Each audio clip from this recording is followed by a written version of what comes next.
করে আল্লাহর নবীর দরবারে হাজির হইয়া বলে, ওগো পয়গম্বর, আপনার কোন সাহাবী ইন্তেকাল করলেন? কয় কেন, কি হয়েছে? কয় যেই সাহাবীর ইন্তেকালে আল্লাহ তাআলার আরশ খুশিতে কম্পন করে উঠছে। সুবহানাল্লাহ। যেই সাহাবীর ইন্তেকালে আল্লাহ তাআলা আসমানের সমস্ত দরজা খুলে দিয়েছেন, যেই সাহাবীর ইন্তেকালে 70,000 রহমতের ফেরেশতারা দুনিয়াতে আগমন করেছে।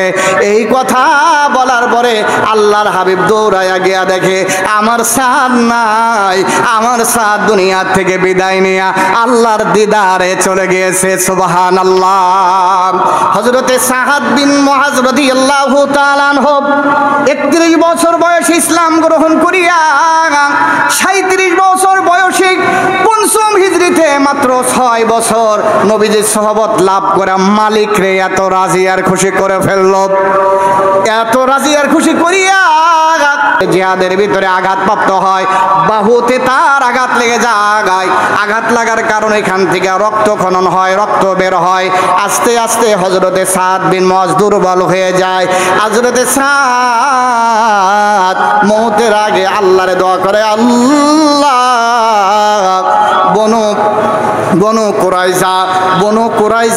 বনু কুরাইজার ফায়সালার আগে আমাকে আপনি মওত দেন না, বনু কুরাইজার ফায়সালা যেন আমি দেখে যাইতে পাই।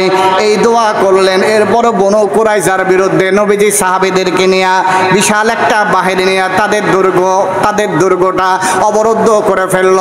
এইবার বনু কুরাইজার লোকেরা বলতেছে, ও মুহাম্মদ, আমাদেরকে একজন লিডার আছে, আউস গোত্রের একজন লিডার আছে যার নাম সাদ বিন মুআজ। ওই সাদ বিন মুআজ আমাদের ব্যাপারে যে ফায়সালা দিবে ওই ফায়সালাই আমরা মেনে নেব, তাকে আপনি একটু নিয়ে আসেন। তাদের ধারণা এই সাদের সাথে আমাদের বন্ধুত্ব আছে, মনে হয় আমাদের পক্ষে ফায়সালা দিবে। কিন্তু হযরতে সাদ বিন মুআজ মসজিদে নববীতে তাঁবুর ভিতরে আছে, অসুস্থতার কারণে জিহাদেও যাইতে পারে না, বাইরেও বের হইতে পারে না। এইবার নবীজি বললেন, আনসারী সাহাবীরা যা তোমাদের লিডারকে ঘোড়ায় করে নিয়ে আসো। হযরতে সাদকে যখন আল্লাহর হাবিবে সাহাবীরা নিয়ে আসছে ওই বনু কুরাইজার দুর্গের কাছে, তখন নবীজি বলতেছে, তোমাদের অসুস্থ লিডার নেতাকে তোমরা সম্মানার্থে দাঁড়াইয়া তাকে ঘোড়া থেকে নামানোর ব্যবস্থা করো। সুবহানাল্লাহ। এইবার নামার পরে বলতেছে, সাদ তোমাকে ফায়সাল মেনেছে, তুমি যে ফায়সালা করবে তোমার ফায়সালা এই বনু কুরাইজা মেনে নেবে, তুমি ফায়সালা দেয়া দাও। এইবার হযরতে সাদ বিন মুআজ ফায়সালা দেয়। বনু কুরাইজা খন্দকের জিহাদে মুসলমানদের সাথে গাদ্দারি করেছে, প্রতারণা করেছে। অতএব যারা মুসলমানদের সাথে প্রতারণা করে, ধোঁকাবাজি করে, তাদের রেহাই দেওয়া হবে না।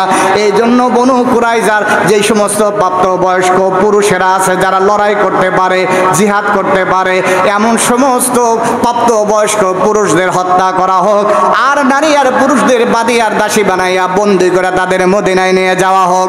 আল্লাহর নবী বলে, ও সাদ, তুমি যে ফায়সালা করেছো এমন ফায়সালা আরশের রব আল্লাহ তাআলা আমাকেও জানায় দিয়েছেন। সুবহানাল্লাহ।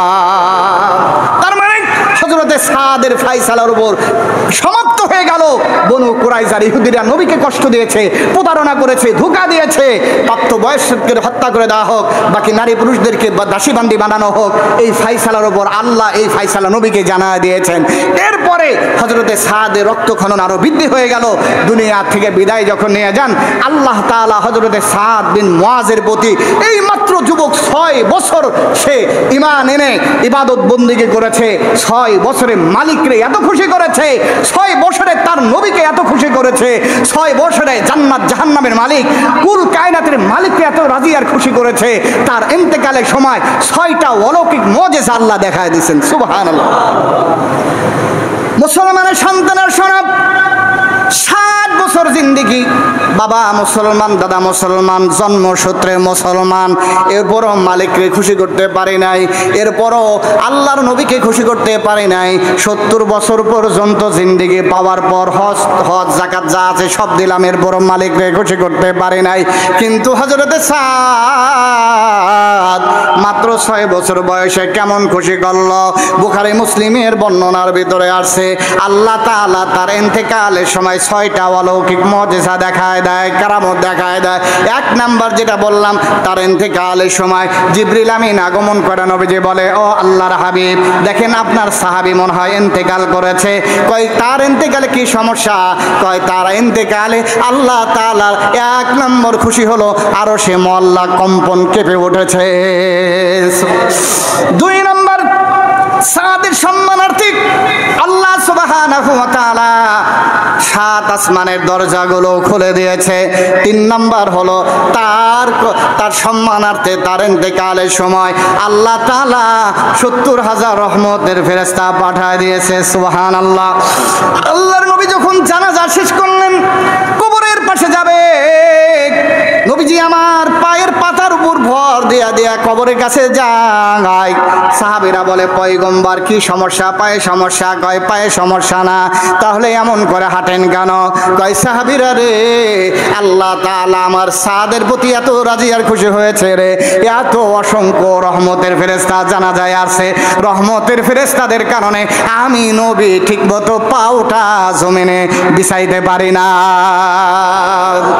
4 নাম্বার হলো হযরতে সাদ বিন মুআযের লাশটা যখন তার ঘর থেকে বের করা হবে, একজন মা তার সন্তান দুনিয়া থেকে বিদায় নিয়ে কবরে যাবে, এটা বরদাস্ত করতে পারে না। এই জন্য মায়ের জাতিদেরকে কবরের কাছে যাইতে দেওয়া হয় না। কেন? মায়ের জাতিদেরকে যদি কবরের কাছে যাইতে দেওয়া হয়তো আল্লাহটা নামানোর অনুমতি থাকতো। আমার বিশ্বাস এমন মারে পাওয়া যাইতো যেই মা তার সন্তানটা কবরে রাইখা আর জিন্দিগিতে কবরের উপরে উঠতো না, ওই লাশের সাথে সন্তানের সাথে কবরে শুয়ে যাইতো। কথা বলো ঠিক কিনা?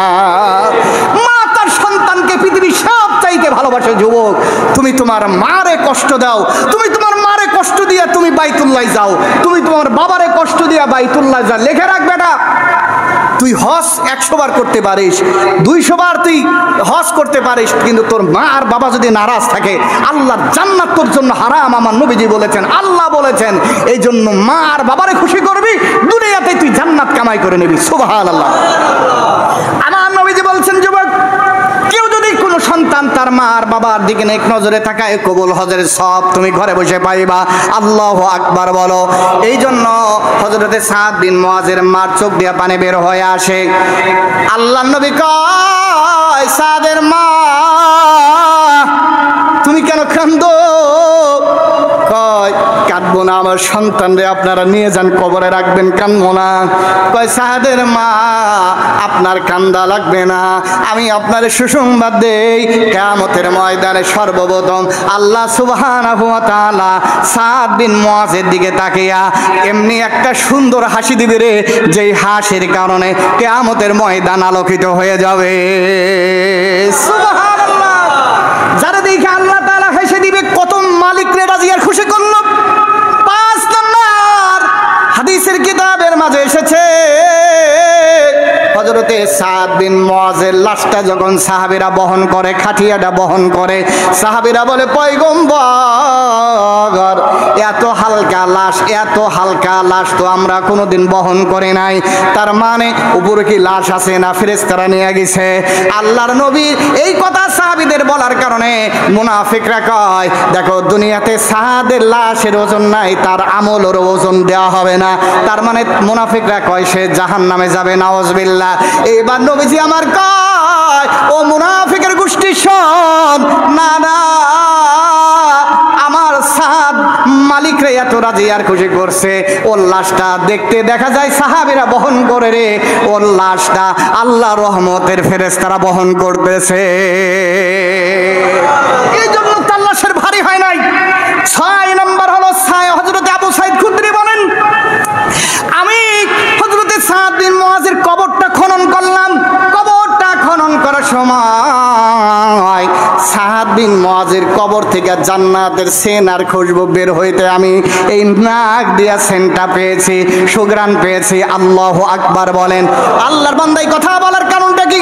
কারণটা হলো এমন মহান ব্যক্তি যার জন্য আরশ কেঁপে উঠলো, আসমানের দরজা খুলে দেওয়া হলো, 70,000 ফেরেশতা নামলো, যাকে দেখা কিয়ামতের ময়দানে আল্লাহ হাসবে, যার লাশটা ফেরেশতারা বহন করে, যার কবর দিয়ে জান্নাতের ঘিরানটা আসে, শেষ করে দেয়। এইবার শোনেন, ওই ব্যক্তির কবরটা দেওয়ার পরে সাহাবী বলেন, হযরতে জাবের ইবনে আব্দুল্লাহ বলেন, আমি যখন আল্লাহর নবীর সাথে হযরতে সাদ বিন মুআজের জানাজা শেষ করে তার কবরের পাশে দাঁড়াইলাম, হযরতে জাবের বলেন, সাব্বাহা রাসূলুল্লাহ ফাসাব্বাহানা তাওয়িলান, যে রাসূল তার কবরের পাশে দাঁড়াইয়া দীর্ঘক্ষণ পর্যন্ত তাসবিহ আদায় করলেন, আমরাও দীর্ঘক্ষণ তাসবিহ আদায় করলাম, দীর্ঘক্ষণ তাকবীর পড়লেন, আমরাও তাকবীর আদায় করলাম। এরপরে বললেন, সাহাবীরা বললেন, পয়গম্বর এত লম্বা টাইম কেন সাদ বিন মুআজের কবরের পাশে দাঁড়ায় আপনি তাসবিহ বললেন, তাকবীর বললেন, কারণটা কি? বলতেছে, আল্লাহ তাআলার এই বান্দা লাকাদ তাযায়কা আলা হাযাল আবদুস সালেহ কবরা, এই বান্দার কবরটা সংকীর্ণ হয়ে যাইতেছিল, যখন আমরা তাসবিহ আদায় করছি আল্লাহ তাআলা তার কবরটারে প্রশস্ত করে দিয়েছে। সুবহানাল্লাহ। তাহলে আমরা এই হযরতে সাদ বিন মুআজের এই হাদিস থেকে কি আমরা সবক পাইলাম? সবকটা হলো, এর মতো মহান ব্যক্তি যার জন্য রহমতের ফেরেশতারা নামে, যার জন্য আসমানের দরজা খুলে দেওয়া হয়, তার কবরটাও সংকীর্ণ হয়ে যাইতেছিল, নবীজির দোয়ার বদৌলতে তার কবরটা প্রশস্ত হয়ে গেল। আমি আর আপনি কোন সলিমউদ্দিন জিন্দিগিতে নামাজ নাই, জান্নাতে যাওয়ার গ্যারান্টি নিয়ে চার হোটেলে বসে বসে চা খায় আর মুছে তাও দেয়, কথা কয় না কেন? বিশেষ করে গ্রামের চার দোকানগুলো এত নোংরা, শহরের গুলা না, গ্রামের চার দোকানকে তো এত নোংরা, এত মানে নোংরামি ওই চার দোকানগুলোতে হয়, বাজারের দোকানগুলোতে হয়। দুনিয়ার সবাই খারাপ, ওই চা খোররাই ওইখানে বৈশা জিন্দিগিতে নামাজ নাই, রোজা নাই, ওযু নাই, গোসল নাই, পেশাব করে পানি নাই, না পেশাব করে, এরা তো পানি নাই, কথা কয় না কেন? নিঃসন্দেহের কবরে আযাব হবে, কেউ ঠেকাইতে পারবে না। হাদিস, অসংখ্য কিতাবের হাদিস। এই যারা পেশাব করে পানি নেয় না, এই মানুষগুলো ওই চার দোকানেতে বড় আল্লাহর ওলি হয়, আর নামাজি হাজি গাজি তাদের কাছে হলো জাহান্নামী হয়।